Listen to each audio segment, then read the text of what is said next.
বহুল আলোচিত বুয়েট শিক্ষার্থী আবরার ফাহাদ হত্যা মামলার মৃত্যুদণ্ডপ্রাপ্ত আসামিদের আপিল ও ডেথ রেফারেন্সের রায় ঘোষণা শুরু হয়েছে।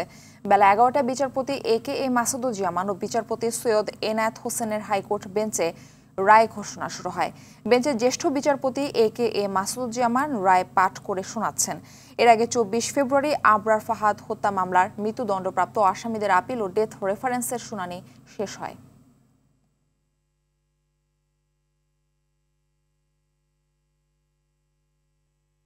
দর্শক, এই মুহূর্তে হাইকোর্টে রয়েছেন সহকর্মী মাহিন আরাফাত। তিনি আমাদের সঙ্গে সরাসরি যুক্ত হচ্ছেন। মাহিন, আবরার হত্যা মামলার রায় পড়া কখন নাগাদ শেষ হতে পারে এবং এ বিষয়ে বিস্তারিত আর কি কি তথ্য আপনার কাছে রয়েছে জানাবেন। জি মার্ফি, আপনি যেমনটি বলছিলেন যে হাইকোর্টের বেঞ্চে আবরার ফাহাদ হত্যা মামলার যে রায়, সেই রায় চলমান রয়েছে এবং কিছুক্ষণের মধ্যে আশা করা যাচ্ছে যে রায় ঘোষণা করা হবে। এবং আপনাদেরকে একটু জানিয়ে রাখি যে 2021 সালে 8ই ডিসেম্বর ঢাকার দ্রুত বিচার ট্রাইব্যুনাল 1 আবরার ফাহাদ হত্যা মামলার রায় ঘোষণা করেছিল। সেই মামলার রায় ঘোষণার প্রেক্ষিতে সেই রায়টি পরবর্তীতে 2022 সালের 6 জানুয়ারি হাইকোর্টে প্রেরণ করা হয়। কারণ আপনারা যেমনটি জানেন যে ফৌজদারি মামলায়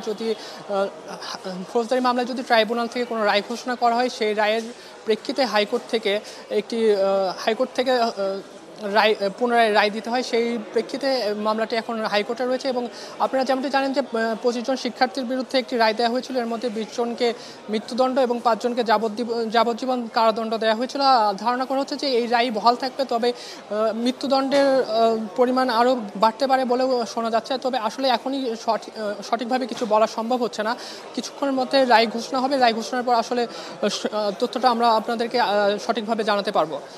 আর আপনাদেরকে আরেকটু জানিয়ে রাখি যে মামলাটির হাইকোর্টে এসেছিল 2022 সালের 6 জানুয়ারি এবং 2022 সালের 26শে জানুয়ারি মামলাটিকে শুনানির জন্য হাইকোর্টে তোলা হয়। এরপর 28শে নভেম্বর রাষ্ট্রপক্ষ মামলাটির কাগজপত্র আদালতে উপস্থাপন করে মামলার শুনানি শুরু করে এবং গত বছর 2024 সালের 10 ফেব্রুয়ারি থেকে 2025 সালের 10 ফেব্রুয়ারি থেকে মামলার রায় পুনরায় ঘোষণা শুরু হয় এবং এরপর 24 তারিখ পর্যন্ত কোনো রকম বিরতি ছাড়া মামলার রায় চলতে থাকে। আজকে আসলে মামলাটির পূর্ণাঙ্গ রায় ঘোষণা হবে। রায় ঘোষণা হলে আপনাদেরকে বিস্তারিত জানানো হবে। এই ছিল আমার কাছে সর্বশেষ মার্ফি। জি আরাফাত, আপনাকে ধন্যবাদ।